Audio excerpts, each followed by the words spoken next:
இறையாட்சியின் மனிதர்களே, மரிமைந்தனின் சீடர்களே, இறை அழைக்கின்றார், அன்பில் நினைக்கின்றார், புது உலகொன்றை படைத்திட வாருங்களே. இறையாட்சியின் மனிதர்களே, மரிமைந்தனின் சீடர்களே, இறை அழைக்கின்றார், அன்பில் நினைக்கின்றார், புது உலகொன்றை படைத்திட வாருங்களே.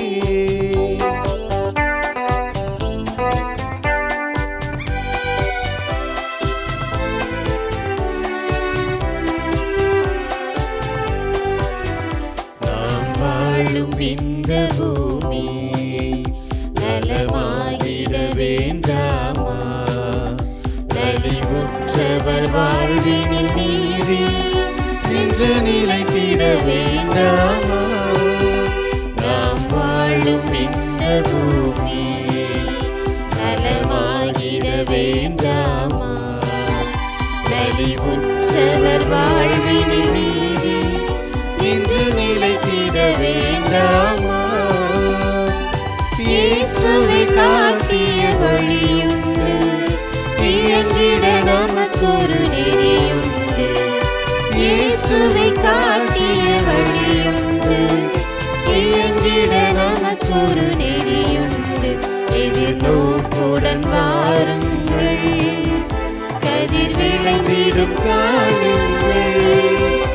எதிர்நோக்குடன் வாருங்கள், கதிர் விளைந்திடும் காணுங்கள்.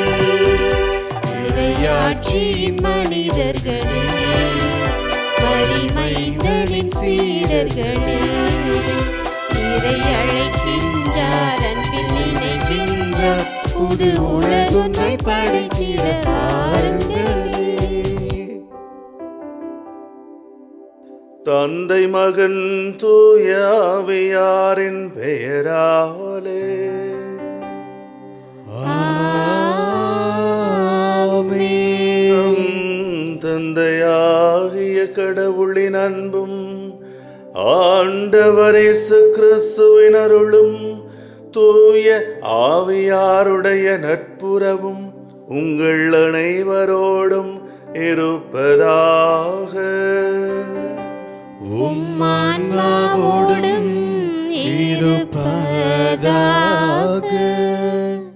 இயேசுவில் பிரியமானவர்களே, இயேசுவின் அன்பையும் ஆசிரையும் இந்த தூய மறை நிகழ்வில் சுவைக்க உங்களை அன்போடும் பாசத்தோடும் அழைக்கின்றேன். ஒரு இறை வார்த்தையின் வழியாக இந்த தூய மறை நிகழ்வை துவங்கலாம். எசாயா 30 அதிகாரம் 18 இறை வசனம். ஆண்டவர் உங்களுக்கு கருணை காட்ட காத்திருப்பார்.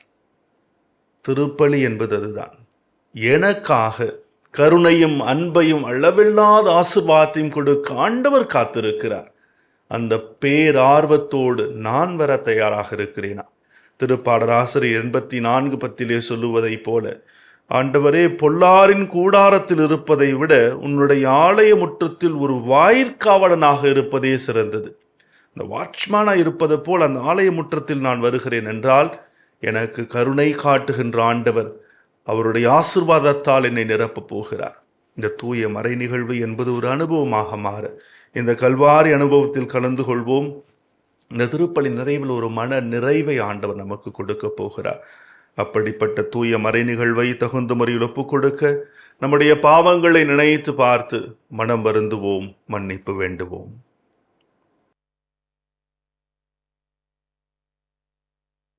எல்லாம் அல்ல இறைவனிடமும் சகோதர சகோதரிகளே, உங்களிடமும் நான் பாவி என ஏற்றுக்கொள்கிறேன். ஏனெனில் என் சிந்தனையாலும் சொல்லாலும் செயலாலும் கடமையில் தவறியதாலும் பாவங்கள் பல செய்தேன். என் பாவமே, என் பாவமே, என் பெரும் பாவமே. ஆகையால் எப்போதும் கன்னியான புனித மரியாவையும் வானதூதர் புனிதர் அனைவரையும், சகோதர சகோதரிகளே உங்களையும் நம் இறைவனாகிய ஆண்டவரிடம் எனக்காக வேண்டிக் கொள்ள மன்றாடுகிறேன். எல்லாம் அல்ல இறைவன் நம் மீது இரக்கம் வைத்து நம் பாவங்களை மன்னித்து நம்மை நிலை வாழ்வுக்கு அழைத்து செல்வாராக. ஆமென்.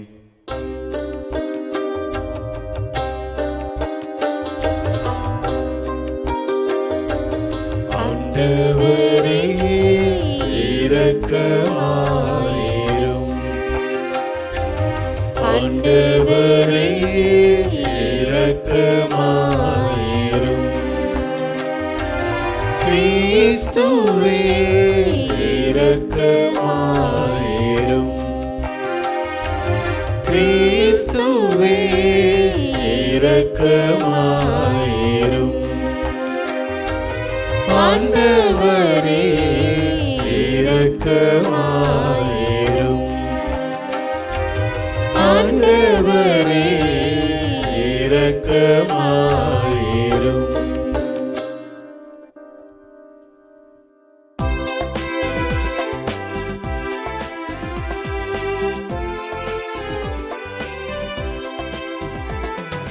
உன்னதங்களிலே கடவுளுக்கு மாட்சி உண்டாகுக.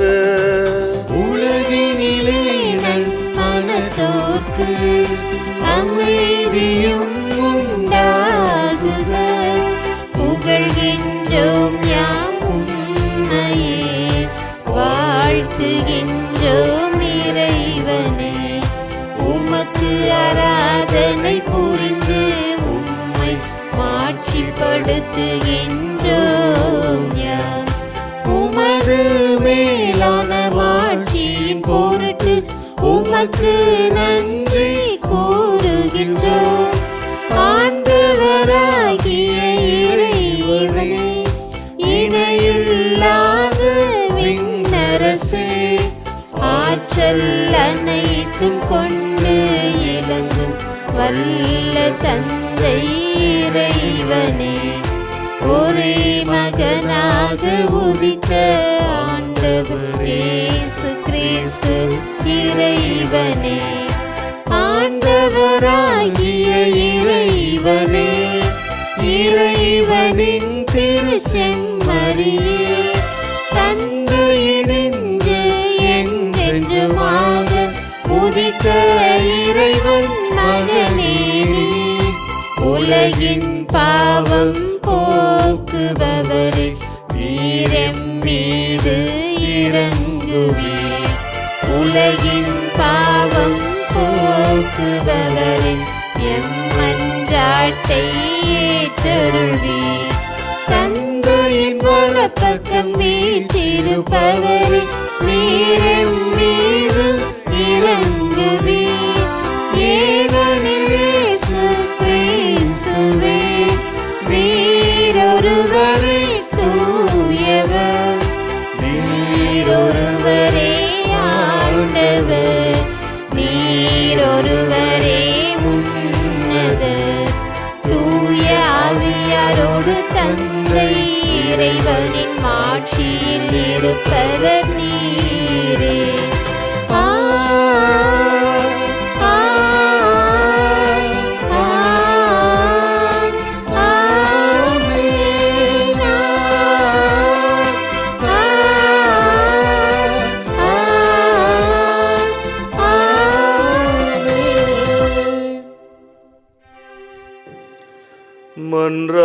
மன்றாடுவோமாக.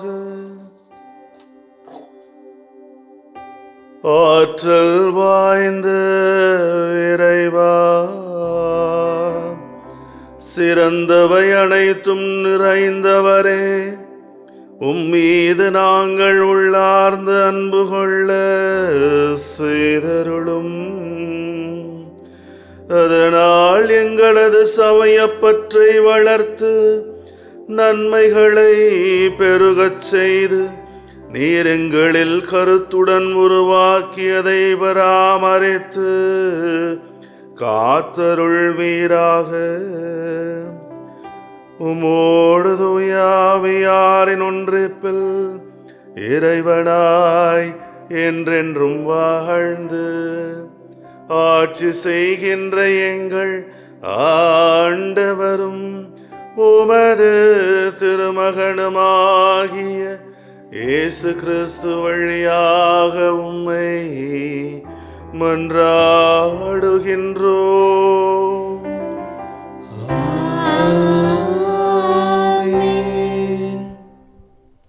இணைச்சட்ட நூலிலிருந்து வாசகம்.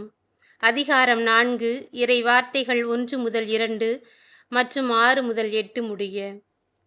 இஸ்ரவேலரே கேளுங்கள், நான் உங்களுக்கு கற்றுத்தரும் நியமங்கள் முறைமைகளின்படி ஒழுகுங்கள். அதனால் நீங்கள் வாழ்ந்து உங்கள் மூதாதையரின் கடவுளாகிய ஆண்டவர் உங்களுக்கு கொடுக்கும் நாட்டுக்குச் சென்று அதை உரிமையாக்குவீர்கள். நான் உங்களுக்கு கட்டளையிட்டு சொல்பவற்றோடு எதையும் சேர்க்க வேண்டாம், அதிலிருந்து எதையும் நீக்கவும் வேண்டாம். உங்கள் கடவுளாகிய ஆண்டவரின் கட்டளைகளை நான் உங்களுக்கு கற்றுத்தருகிறேன்.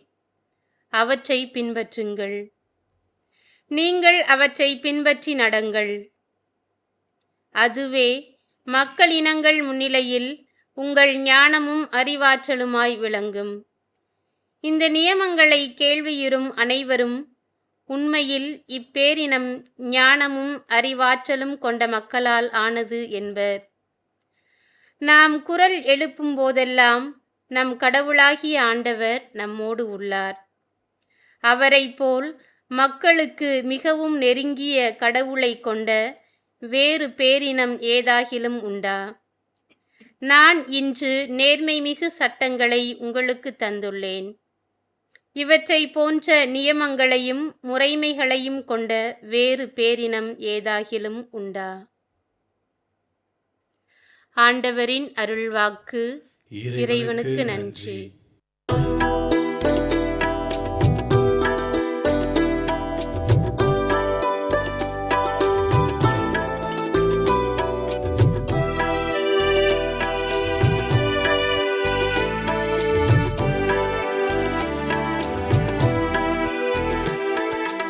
ஆண்டவரே உம் கூடாரத்தில் தங்கிட தகுதி உள்ளவர் யார்? ஆண்டவரே உம் கூடாரத்தில் தங்கிட தகுதி உள்ளவர் யார்? ஆண்டவரே உம் கூடாரத்தில் தங்கிட தகுதி உள்ளவர் யார்? மாசற்றவராய் நடப்போரே இன்னோர் நேரியவற்றை செய்வர். உளமாற உண்மை பேசுவர், தம் நாவினால் புறங்கூறார்.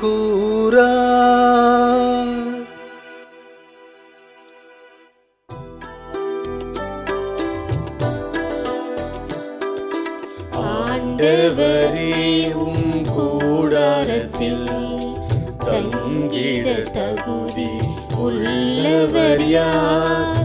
ஆண்டவரே உம் கூடாரத்தில் தங்கிட தகுதி உள்ளவர் யார்? தம் தோழருக்கு தீங்கிழையார், தம் அடுத்தவரை பழித்துரையார். நெறி தவறி நடப்போரை இழிவாக கருதுவர். ஆண்டவருக்கு அஞ்சுவோரை உயர்வாக மதிப்பர்.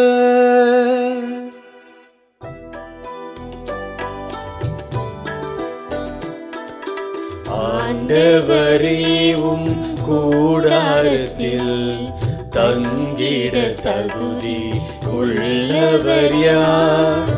ஆண்டவரே உம் கூடாரத்தில் தங்கிட தகுதி உள்ளவர் யார்? தம் பணத்தை வட்டிக்கு கொடார், மாசற்றவருக்கு எதிராக கையூட்டு பெறார். இவ்வாறு நடப்போர் என்றும் நிலைத்திருப்பர். இவ்வாறு நடப்போர் என்றும் நிலைத்திருப்பர்.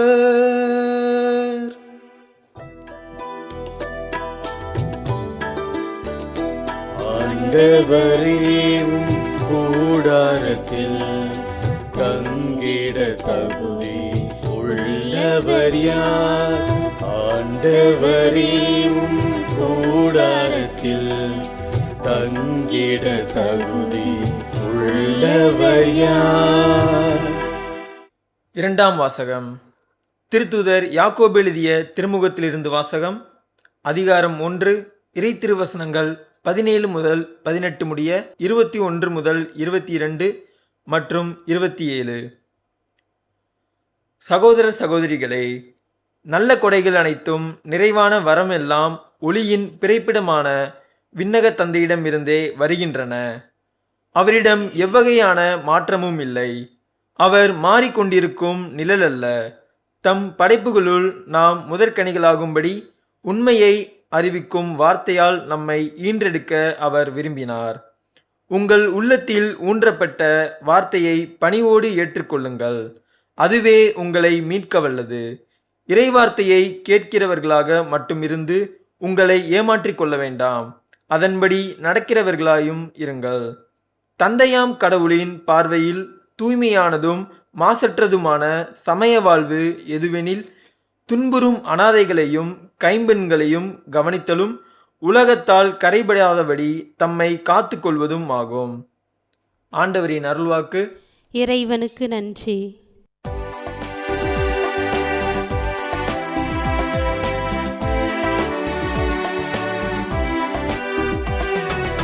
அல்லேலூயா அல்லேலூயா அல்லேலூயா அல்லேலூயா அல்லேலூயா அல்லேலூயா அல்லேலூயா அல்லேலூயா. தம் படைப்புகளுள் நாம் முதற்கனிகள் ஆகும்படி உண்மையை அறிவிக்கும் வார்த்தையால் நம்மை ஈன்றெடுக்க அவர் விரும்பினார். அல்லேலூயா அல்லேலூயா அல்லேலூயா அல்லேலூயா அல்லேலூயா. ஆண்டவர் உங்களோடு இருப்பாராக. உம்மான்மாவோடும் இருப்பாராக. புனித மாற்கு எழுதிய தூய நற்செய்தியிலிருந்து வாசகம். ஆண்டவரே மாட்சி உமக்கே.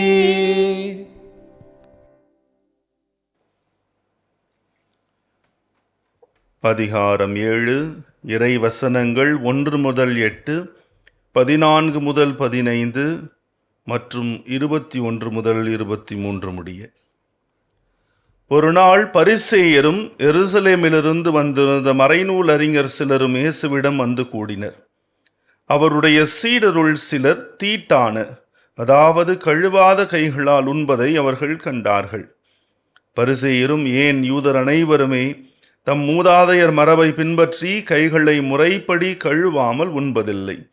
சந்தையிலிருந்து வாங்கியவற்றை கழுவிய பின்னரே உண்பர்.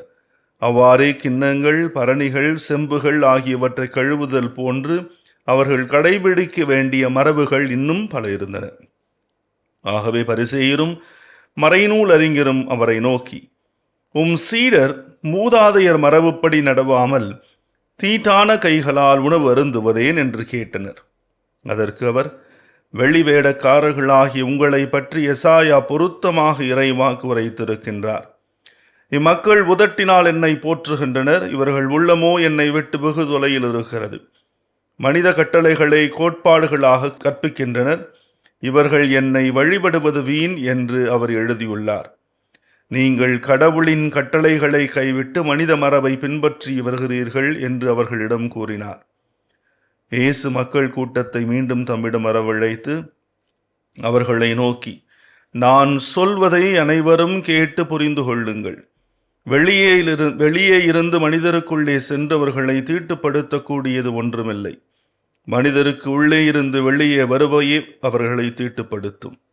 ஏனெனில் மனித உள்ளத்திலிருந்தே பரத்தைமை, களவு, கொலை, விபசாரம், பேராசை, தீச்செயல், வஞ்சகம், காமவெறி, பொறாமை, பழிப்புரை, செருக்கு, மதிகேடு ஆகியவற்றை செய்ய தூண்டும் தீய எண்ணங்கள் வெளிவருகின்றன. தீயனவாகிய இவை அனைத்தும் உள்ளத்திலிருந்து வந்து மனிதரை தீட்டுப்படுத்துகின்றன என்றார். ஆண்டவரின் அருள்வாக்கு. கிறிஸ்துவே உமக்கு புகழ். இயேசுவில் பிரியமானவர்களே, நாம் வாழ்ந்து கொண்டிருக்கின்ற இந்த உலகை 2 அமைப்புகளுக்குள்ளே கட்டமைக்கலாம். ஒன்று விளம்பரம், இன்னொன்று வியாபாரம். நல்லா யோசிச்சு பாருங்க. இதை எடுத்தாலும் சரி, பொருளை எடுத்தாலும் சரி, விளம்பரம் தேவை, வியாபாரம் தேவை. நட்புக்கு கூட விளம்பரம் தேவை, வியாபாரமும் தேவை.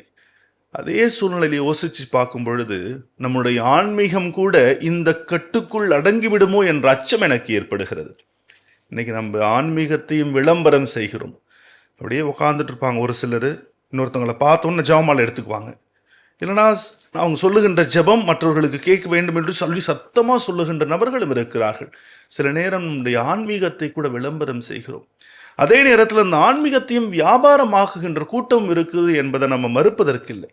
உதாரணத்திற்கு பார்க்கும் பொழுது ஏதாவது ஒரு நல்ல காரியம் நடந்திருக்கும், உடனே சொல்லுவாங்க, நான் ஜெபம் செஞ்சதுனால தான் பார் கடவுள் கொடுத்துருக்காரு, இல்லைன்னா நடந்திருக்காது, அவ்வளவு வல்லமை வாய்ந்த என்னுடைய ஜெபம் என்று சொல்லி விளம்பரப்படுத்தி வியாபாரமாக்கி கொண்டிருக்கின்ற இந்த சூழ்நிலையில் எப்படிப்பட்ட கிறிஸ்தவர்கள் இன்றைய உலகிற்கு தேவை?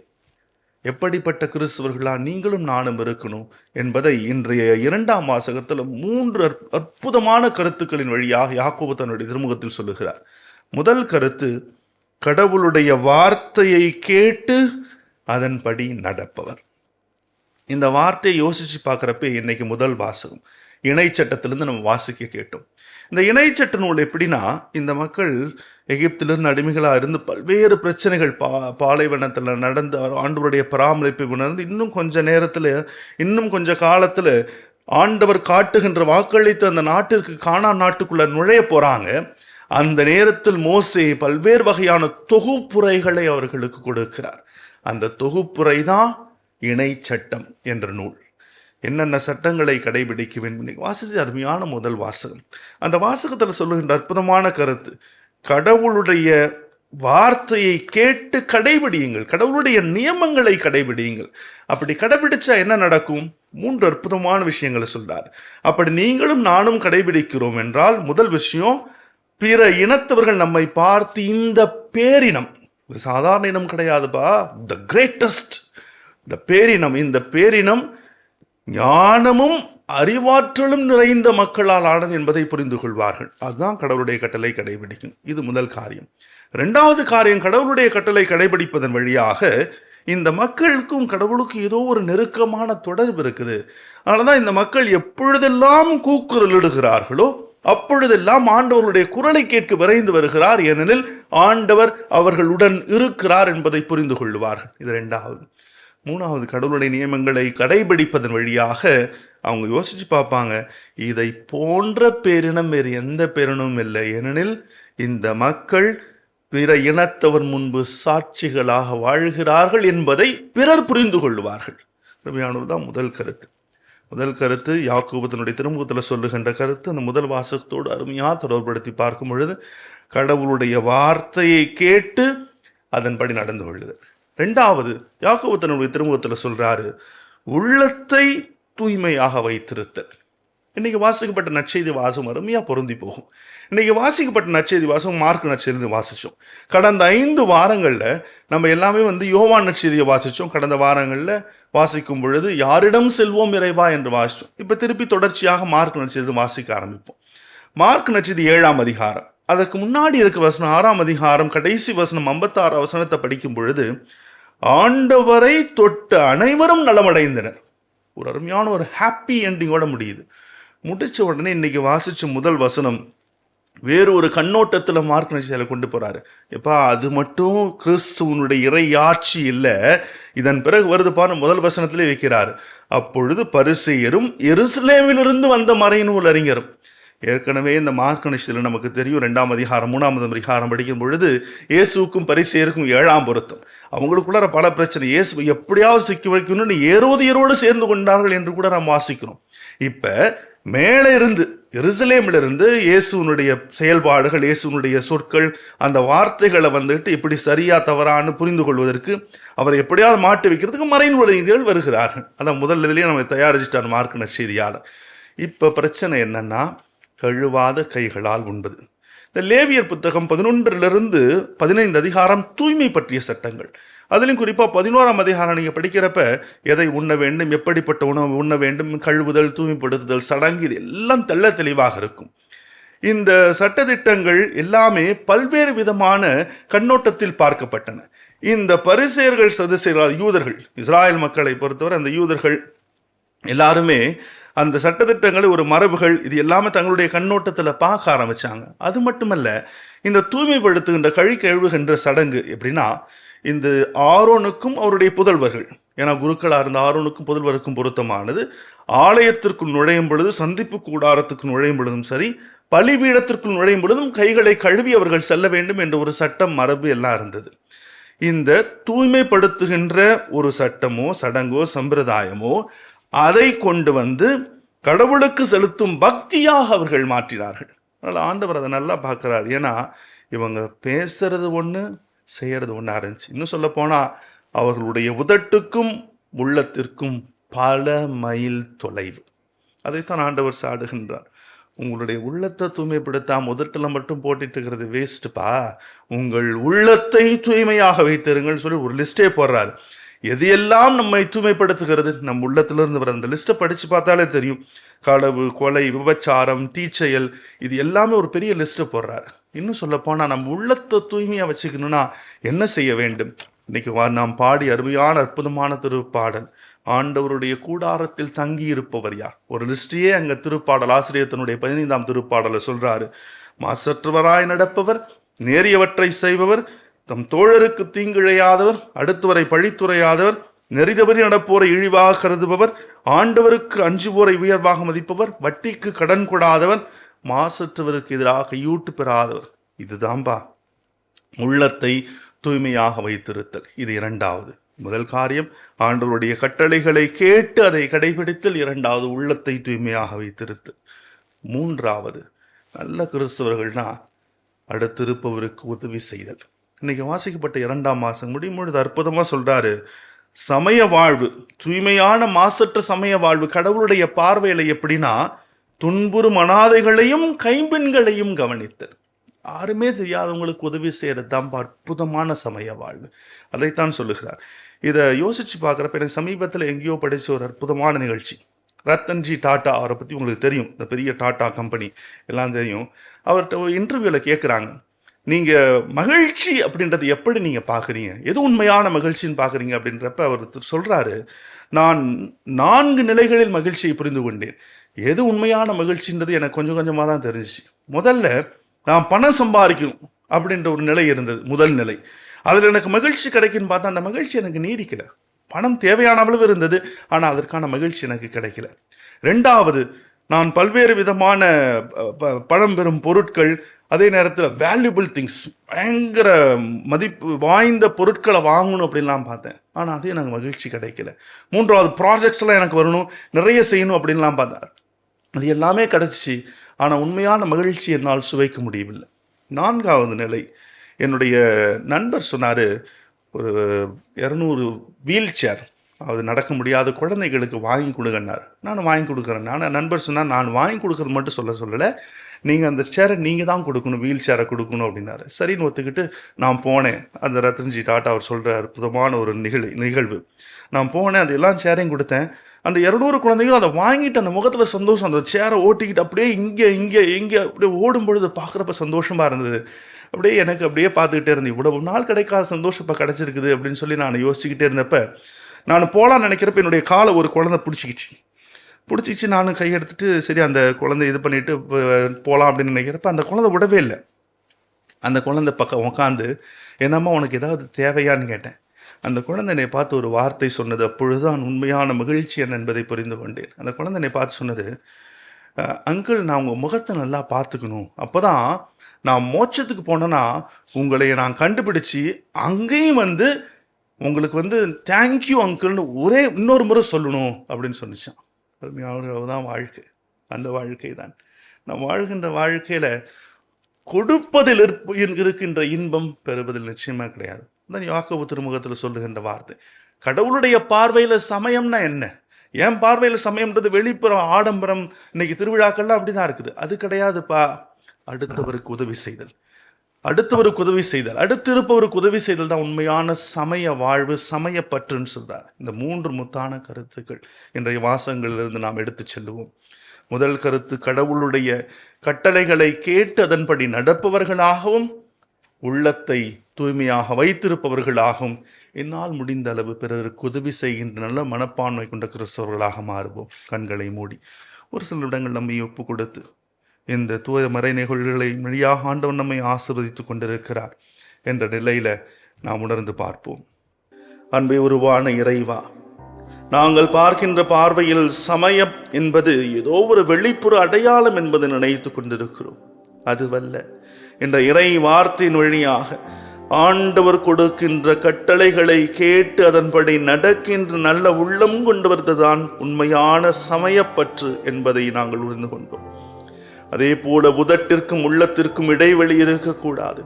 உதட்டினால் மட்டும் ஆண்டவரை புகழ்ந்து கொண்டு உள்ளத்தை ஏதோ ஒரு தொலைவில் வைத்திருக்கின்ற கிறிஸ்தவர்களாக இல்லாமல் உள்ளத்தை தூய்மைப்படுத்துகின்ற, ஆண்டவருடைய கூடாரத்தில் தங்கி வாழுகின்ற, பேறு வருகின்ற, மாசற்றவராய் நடக்கின்ற ஒரு நல்ல கிறிஸ்தவளாக எங்களை மாற்றியிருக்கும். அதே போல நாங்கள் பார்க்கின்ற சகோதர சகோதரிகள், நாங்கள் பார்த்திராதவர்களுக்கு கூட ஏதாவது ஒரு விதத்தில் எங்களால் முடிந்த உதவியை செய்கின்ற பண்பினை கொடுத்திருடும். அதன் வழியாக ஆண்டவரே, இதோ இன்றைய வாசகங்களை கேட்டு அதை மேலோட்டமாக பார்க்காமல், அதை வழிபாடோடு நிறுத்திவிடாமல் அந்த வழிபாட்டை வாழ்க்கையாக நாங்கள் மாற்ற வரம் தாரும். அன்னை மரியே, எங்கள் அன்பு தாய், எங்களுக்காக பரிந்து பேசி எல்லாவித ஆசை மாற்றலையும் ஆண்டவர் இயேசு கிறிஸ்துவிடமிருந்து பெற்றுக் கொடுத்தருளும். ஆமென்.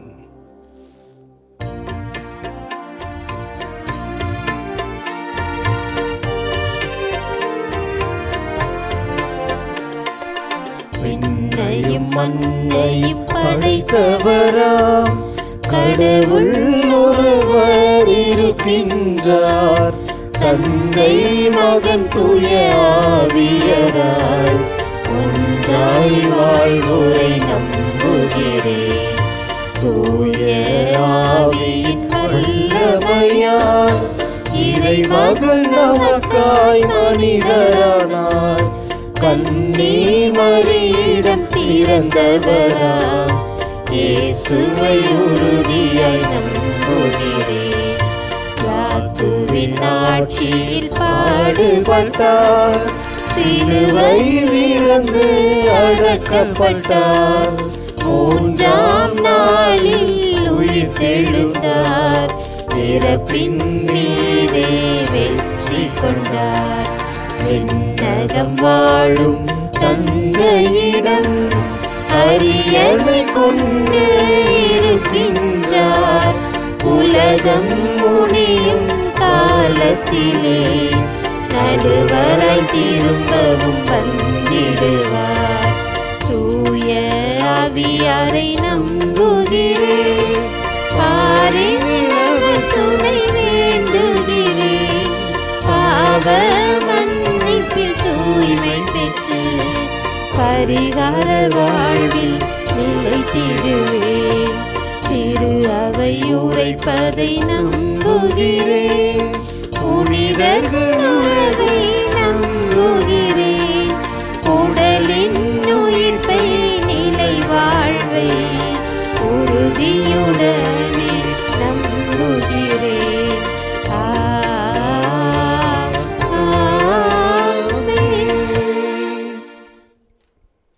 உம்மை நோக்கி மன்றாடும் அனைவருக்கும் பேரன்பு காட்டுபவர் ஆண்டவரே நீர் ஒருவர் மட்டுமே.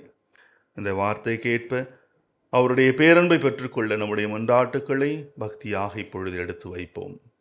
அன்பு தந்தையே இறைவா, எம் திரு அவையை வழிநடத்தும் திருத்தந்தை, ஆயர்கள், அருட்பணியாளர்கள், துறவியர் மற்றும் பொது நிலையினர் அனைவரையும் உம் பாதம் சமர்ப்பிக்கின்றோம்.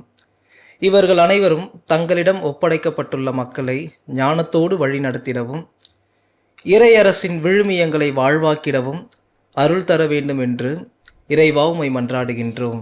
ஆண்டவரே எங்கள் மன்றாட்டை கேட்டருளும்.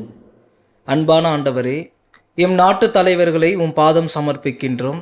இவர்கள் மக்கள் நலனில் அக்கறை கொண்டவர்களாக, மக்களுக்காக அனைத்தையும் செய்யக்கூடிய நல்ல மனம் கொண்டவர்களாக வாழவும், அவர்களை நீதியின் பாதையில் வழிநடத்தி செல்ல வேண்டும் என்று இறைவா உம்மை மன்றாடுகின்றோம். ஆண்டவரே எங்கள் மன்றாட்டை கேட்டருளும். வல்லமையின் தேவனே இறைவா, நாங்கள் ஒவ்வொருவரும் எங்களிடம் உள்ள தீய எண்ணங்களை அகற்றி தூய்மையான உள்ளத்தோடு உமது பாதையில் பயணிக்கவும், உமது இறைவார்த்தைகளை எங்களின் சொல்லாலும் செயலாலும் வாழ்வாக்கிடவும் அருள் தர வேண்டும் என்று இறைவா உம்மை மன்றாடுகின்றோம். ஆண்டவரே எங்கள் மன்றாட்டை கேட்டருளும். ஆற்றலின் தேவனே இறைவா, மாதா தொலைக்காட்சியின் வழியாக இல்லந்தோறும் இறையாட்சி பணியை ஆற்றிக் கொண்டிருக்கும் ஆயர்கள், அருட்பணியாளர்கள், துறவியர், பொதுநிலையினர், ஜெப வீரர்கள், நன்கொடையாளர்கள் அனைவரையும் உம் பாதம் சமர்ப்பிக்கின்றோம். இவர்கள் நீர் விரும்பும் மக்களாக தங்கள் வாழ்வை அமைத்து கொண்டு உமது கட்டளைகளை கடைபிடித்து வாழவும் அருள் தர வேண்டும் என்று இறைவா உம்மை மன்றாடுகின்றோம். ஆண்டவரே எங்கள் மன்றாட்டை கேட்டருளும். உம்மை நோக்கி மன்றாடும் அனைவருக்கும் பேரன்பு காட்டுகின்ற எங்கள் அன்பான ஆண்டவரே, ஒரு சில விண்ணப்பங்களை வேண்டுதலையும் முன்பதும் எடுத்து வைத்திருக்கிறோம்.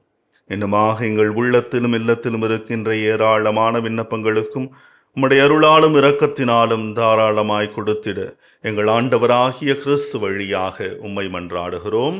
ஆமென்.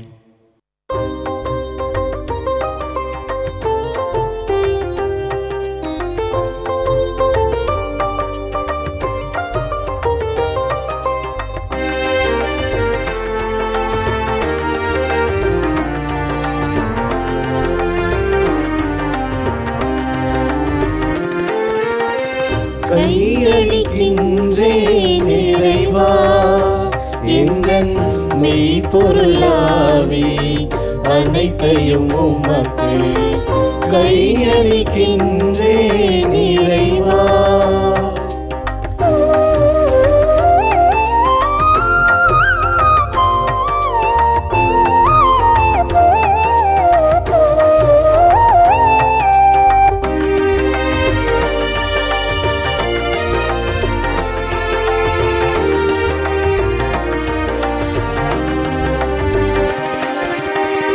வாழ்க்கையை விட எந்தன் வளமையை விட உந்தன் அருள்நிலை ஒன்றே மேலானதே. வாழ்க்கையை விட எந்தன் வளமையை விட உந்தன் அருள்நிலை ஒன்றே மேலானதே. வாழ்க்கையில் உன்னை வாழ்த்துவது, வாழ்க்கையில் உண்மை வாழ்த்துவது எல்லா வளங்களையும் விட மேலானது.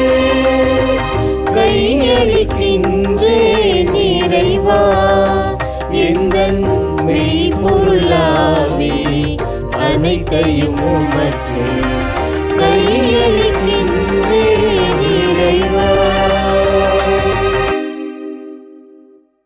அன்பார்ந்த சகோதர சகோதரிகளே, உங்களிடம் என்னுடையதுமான இப்பலி எல்லாம் வல்ல தந்தையாக இறைவனுக்கு ஏற்றதாகும்படி மன்றாடுங்கள். ஆண்டவர் தமது பெயரின் புகழ்ச்சிக்காகவும் மாட்சிக்காகவும் நமது நன்மைக்காகவும் புனித திரு அவை அனைத்தின் நலனுக்காகவும் உமது கையிலிருந்து இப்பலியை ஏற்றுக்கொள்வாராக. ஆண்டவரே, என்றும் புனிதமான இக்காணிக்கை மீட்பளிக்கும் ஆசி எங்கள் மீது பொழிவதாக. இவ்வாறு அருளடையாள முறையில் நிகழும் இப்பலி உமது ஆற்றலால் நிறைவு பெறுவதாக. எங்கள் ஆண்டவராகிய கிறிஸ்து வழியாக உம்மை மன்றாடுகின்றோம்.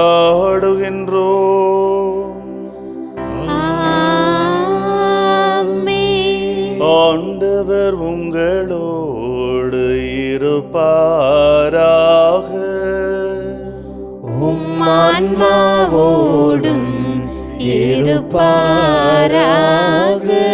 இதயங்களை மேலே எழுப்புங்கள். ஆண்டவரிடம் எழுப்பியுள்ளோம். நம் இறைவனாகிய ஆண்டவருக்கு நன்றி கூறுவோம். அது தகுதியும் நீதியும் ஆனது. ஆண்டவரே, தூயவரான தந்தையே, என்றுமுள்ள இல்லாமல்ல இறைவா, எனாலும் இவ்விடத்திலும் நாங்கள் உமக்கு நன்றி செலுத்துவது மெய்யாகவே தகுதியும் நேதையும் ஆகும். எங்கள் கடமையும் மீட்புக்குரிய செயலுமாகும். நாங்கள் வாழ்வதும் இயங்குவதும் இருப்பதும் உம்மிலேதான். இந்த உடலோடு வாழ்க்கையிலும் அது பரிவிரக்கத்தின் பயன்களை மட்டுமே நாங்கள் நாள்தோறும் அனுபவிப்பதோடன்றி இப்பொழுதே நிலை வாழ்வின் பிணையையும் கொண்டுள்ளோம். ஏனெனில் உமாவியாரின் முதற்கனிகளை பெற்றுள்ள நாங்கள் பாஸ்கா மறை நிகழ்வின் பயன் எங்களுக்கு என்றும் உண்டு என நம்புகின்றோம். அந்த ஆவியார் வழியாகவே நீர் இயேசுவை சாவினின்று உயிர்த்தெழ செய்தீர்.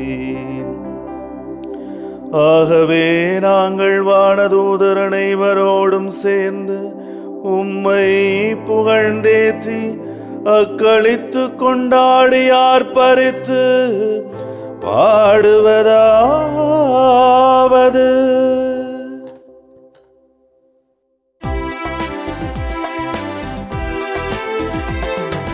தூயவர் தூயவர் தூயவர் வான்படைகளின் கடவுளம் ஆண்டவர்.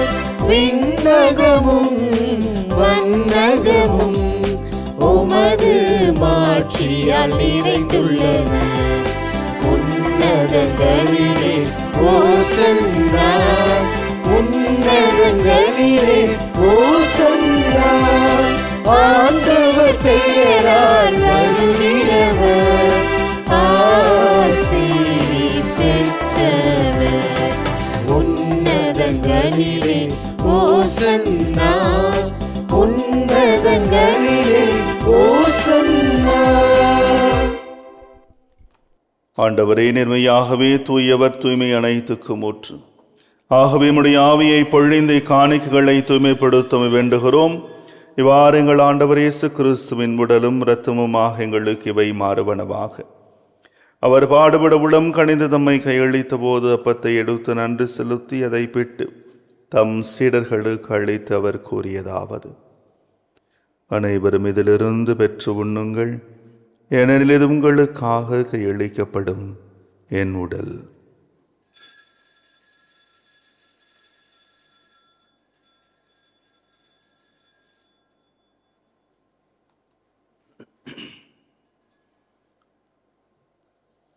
அவ்வண்ணமே இரவு விருந்தை அருந்தியவின் கிண்ணத்தையும் எடுத்து மீண்டும் உமக்கு நன்றி கூறி தம் சீடர்களுக்கு அளித்தவர் கூறியதாவது: அனைவரும் இதிலிருந்து பெற்று பருகுங்கள், ஏனெனில் இது புதிய நிலையான உடன்படிக்கைக்குரிய என் இரத்தத்தின் கிண்ணம்.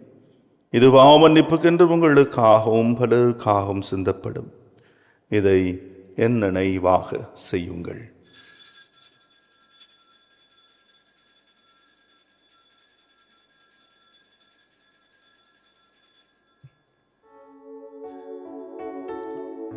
நம்பிக்கையின் மறைபொருள்.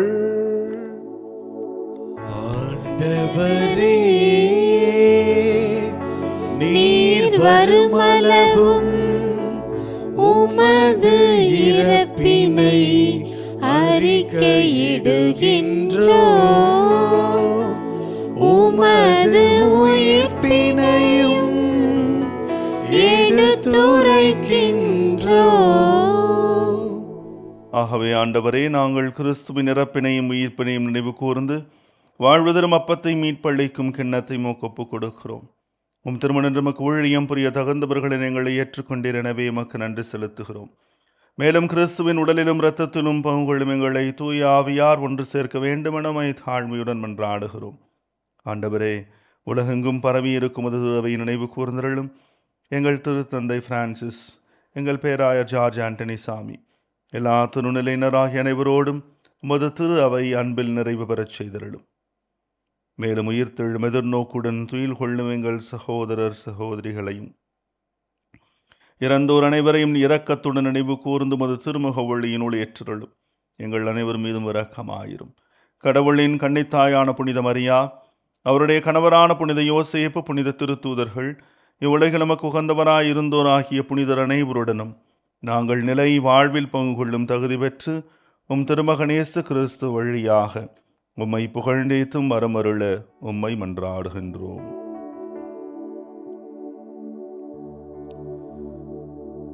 இவர் வழியாக இவரோடு இவரல் எல்லாம் வல்ல இறைவனாகிய தந்தையே,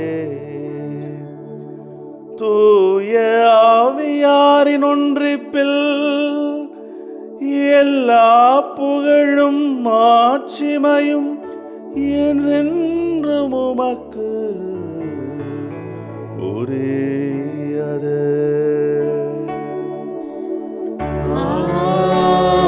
ஆமென்,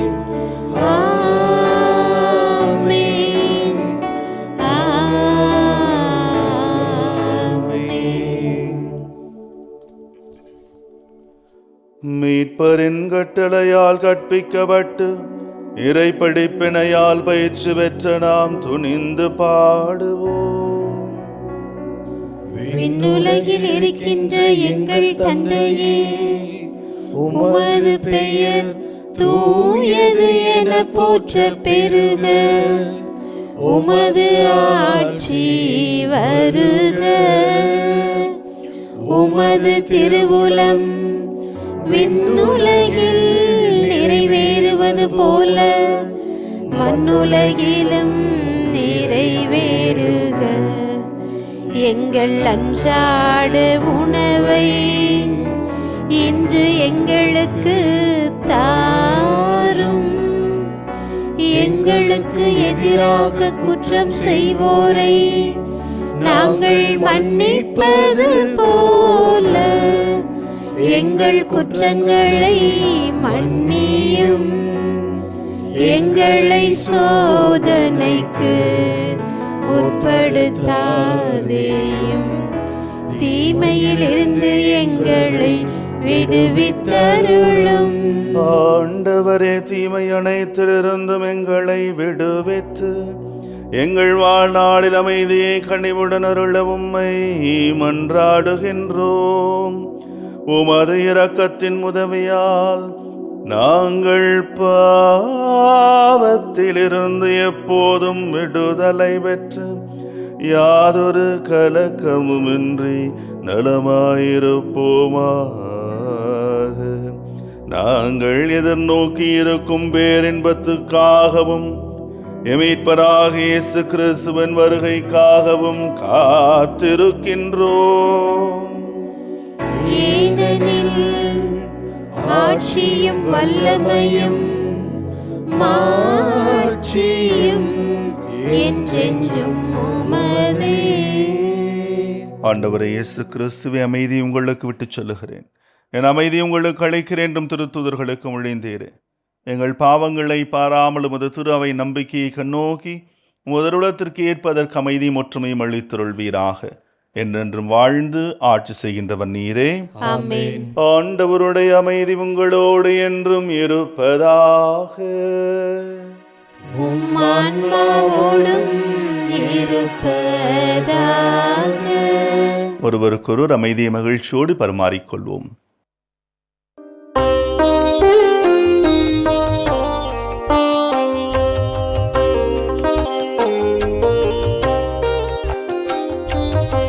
உலகின் பாவம் போக்கும் இறைவனின் செம்மறியே, எம்மேல் இரக்கம் வையும். உலகின்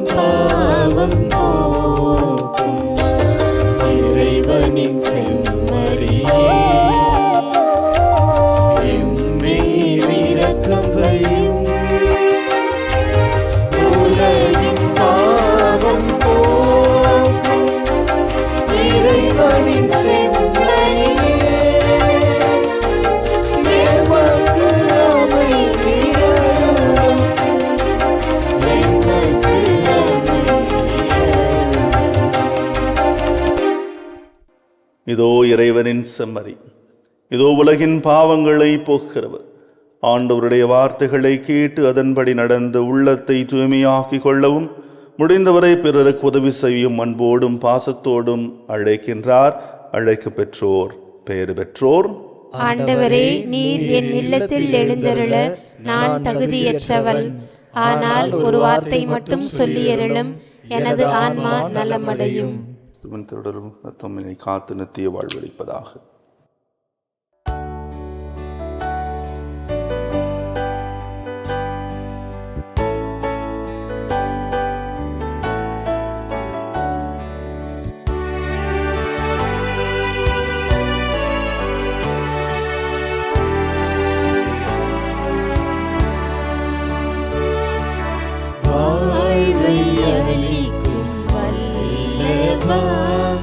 தாழ்ந்த என்னுள்ளமே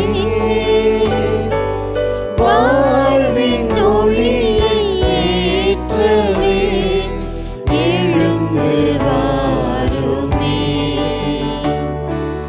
வாழ்வை அளிக்கும் வல்லவா, தாழ்ந்த என்னுள்ளமே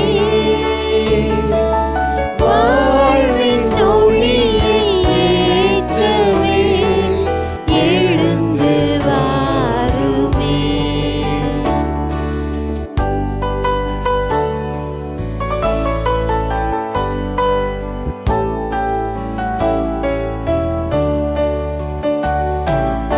ஏனோ இந்த பாசமே ஏழை என்னிடமே, ஏனோ இந்த பாசமே ஏழை என்னிடமே. எண்ணில்லாத பாவமே புரிந்த பாவிமே, வாழ்வை அளிக்கும் வல்லவா, தாழ்ந்த என்னுள்ளமே வாழ்வின் ஒளியை ஏற்றவே எழுந்து வாருமே. நன்றியோடு மன்றாடுவோமாக. அன்பே உருவான இறைவா, விண்ணக உணவால் ஊட்டம் பெற்ற நாங்கள் உம்மை வேண்டுகின்றோம். அதனால் இந்த அன்பின் உணவு எங்கள் இதயங்களை உறுதிப்படுத்தி எங்கள் சகோதரர் சகோதரிகளில் உமக்கு பணிபுரிய எங்களை தூண்டி எழுப்புவதாக. எங்கள் ஆண்டவராகிய கிறிஸ்து வழியாக உம்மை மன்றாடுகின்றோம்.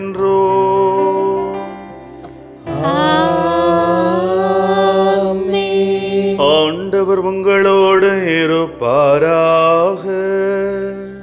உம் ஆன்மாவோடும் இருப்பாராக. இறைவனின் சிறப்பாசிர் பிற தலைவணங்கி ஜெபிப்போம். நம் தந்தை இறைவனின் பேரன்பும் இறை மகனேசுவின் பேரருளும் தூய ஆவியின் அருட்துணையும் என்றும் உங்களோடு தங்கிடுக.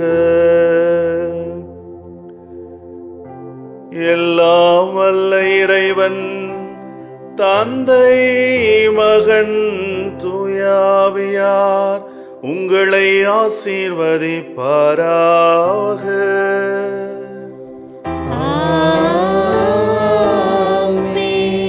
இயேசுவை இதயத்தில் தாங்கியவர்களாக சென்று வாருங்கள், திருப்பலி நிறைவேறிற்று.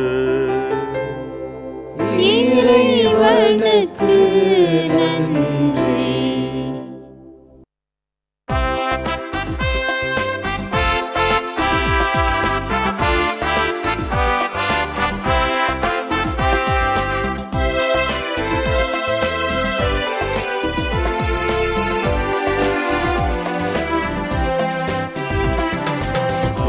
அன்னைக்கு கரம் குவிப்போம், அவள் அன்பை பாடிடுவோம், அவள் அன்பை பாடிடுவோம். அன்னைக்கு கரம் குவிப்போம்.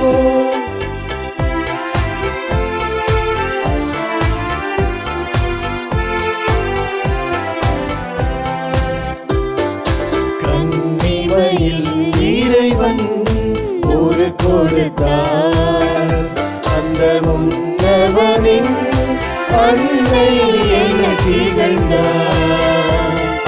கன்னிமையில் இறைவன் ஒரு கொடுத்தார், அந்த முன்னவனின் அன்னை என திகழ்ந்தார். மனுக்குலம் வாழ்ந்திட பாதை படைத்தார், மனுக்குலம் வாழ்ந்திட பாதை படைத்தார். தினம் அவள் புகழினை பாடிடுவோம், அன்னைக்கு கரம் குவிப்போம், அவள் அன்பை பாடிடுவோம், அவள் அன்பை பாடிடுவோம். அன்னைக்கு கரம் குவிப்போம். இயேசுவுக்கே புகழ், இயேசுவுக்கே புகழ், இயேசுவுக்கே நன்றி, இயேசுவுக்கே நன்றி. மரியே வாழ்க, மரியே வாழ்க. தந்தை மகன் தூய ஆவியாரின் பெயராலே ஆமென்.